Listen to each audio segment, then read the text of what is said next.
மக்களின் பிரச்சினைகளுக்கு உடனுக்குடன் தீர்வு காணப்படுவதாக முதலமைச்சர் எடப்பாடி பழனிசாமி தெரிவித்துள்ளார். சட்டப்பேரவையில் காவல்துறை மற்றும் தீயணைப்புத்துறை மானிய கோரிக்கை மீதான விவாதத்திற்கு பதிலளித்து அவர் பேசினார். எடுத்ததற்கெல்லாம் போராட்டம் என நடத்துபவர்கள் மக்களின் அதிருப்திக்கு ஆளாகியிருப்பதாக தெரிவித்தார். இந்த ஆட்சி மாண்பு அம்மாவின் நல்லாசுடன் தொடர்ந்து வீடு நடை போட்டு இன்றளவும் காவிரி உரிமை மீட்பு, கல்வியில் மறுமலர்ச்சி, ஜல்லிக்கட்டு உரிமை மீட்பு, மின்மிகை மாநிலங்கள், விவசாய பேணி காக்கும் குடிமராமத்து பணி போன்ற பல்வேறு மக்கள் நலத்திட்டங்களுடன் நல்லாட்சி நடைபெற்று வருகிறது என்பதை இந்த நாடே அறியும்.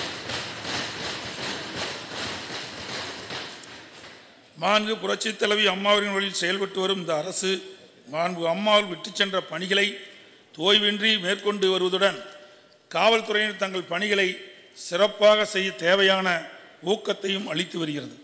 மாண்பு புரட்சித் தலைவி அம்மாவர்களைப் போலவே இந்த அரசும் மக்களின் பிரச்சனைகளை உடனுக்குடன் அணுகி தீர்வு கண்டும் மாநிலத்தில் நீண்ட காலமாக இருந்து வந்த காவிரி நீர் பங்கீட்டு போன்ற பிரச்சனைகளில் அம்மாவல் காட்டிய வழியிலே சென்று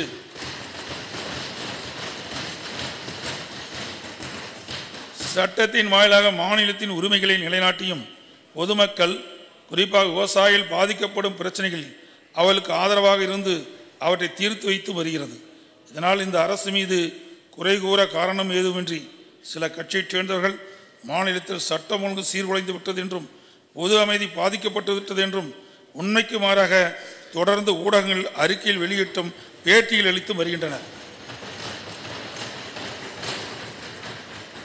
மேலும் அக்கட்சிகள் மாண்பு அம்மாவர்களுக்கு பிறகு அனைத்து இந்திய அண்ணா திராவிட முன்னேற்ற கழகம் நிலைகுலைந்துவிடும், அதனால் அவர்கள் ஆட்சிக்கு வந்துவிடலாம் என பகல் கனவு கண்டு வந்தார்கள். அது இல்லாமல் போகவே எடுத்ததற்கெல்லாம் போராட்டம் என அறிவித்து அன்றாடம் போராட்டங்களில் ஈடுபட்டு மாநிலத்தில் ஏதோ சட்டம் ஒழுங்கு கெட்டுவிட்டது போன்ற ஒரு மாயை ஏற்படுத்தி மக்களை திசை திருப்பி தங்களின் குறிக்கோளை அடைய முயன்று தோல்வி கண்டனர். இவர்களின் குறுகிய அரசியல் நோக்கம் கொண்ட செயல்பாடுகள் மக்களிடையே அதிருப்தியை ஏற்படுத்தியுள்ளதுடன் இவர்களை எத்தையவர்கள் என்பதையும் வெளிக்காட்டியுள்ளது.